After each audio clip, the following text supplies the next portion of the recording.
Something you got to understand about your life is oftentimes you will not expect this, but you will be led into the wilderness and you will be in a place for which you are on an island of isolation. And if this is you and you are confused, you are in need of encouragement, this video is for you, because many of us don't understand how to take care of this season and how to really embrace it and accept it as God is really leading you into a time of growth, in a time of preparation, because what you are about to experience, not only just in the season where you are experiencing a time of loneliness, of isolation, desolation, but also a preparation for something even bigger and greater, because He's about to use you for big things. And so you got to understand this. You got to understand that God, He's not playing around. He's not sitting there and allowing you to waste your time because you think, oh, well, maybe this is an accident, this is coincidence, and all these things. It's not, because God, what He did was He intentionally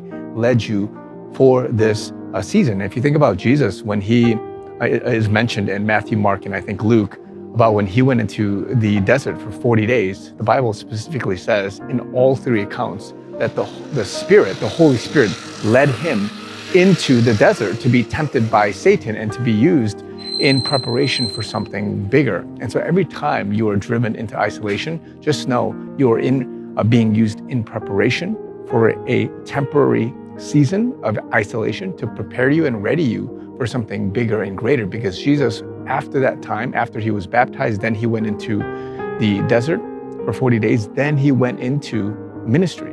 And what He did was far greater than any other person arguably, obviously, in history ever did, because He paved the way for what we know today, the saving knowledge of Christ and so many things. And so you got to understand that for your season right now, you should not be panicking. You should not be sitting there thinking, oh, what is it that I've got to do?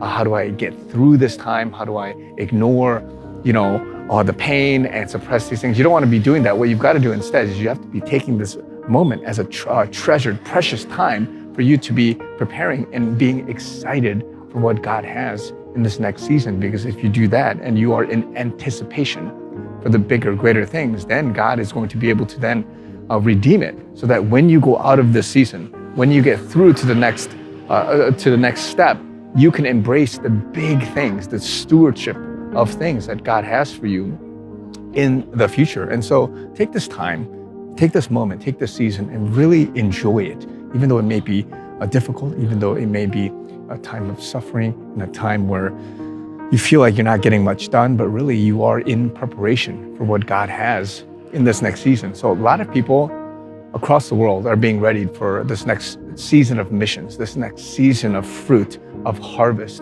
And so you are not in a lonely place. You might be in isolation with other brothers and sisters, but it's not for a long time, because it's only for a temporary season. So just be encouraged, guys, because this time is not new for anybody, any saint, any chosen child of God in history, but really it's always done before something bigger happens. So just be encouraged for this. Love you guys, and talk to you guys very soon.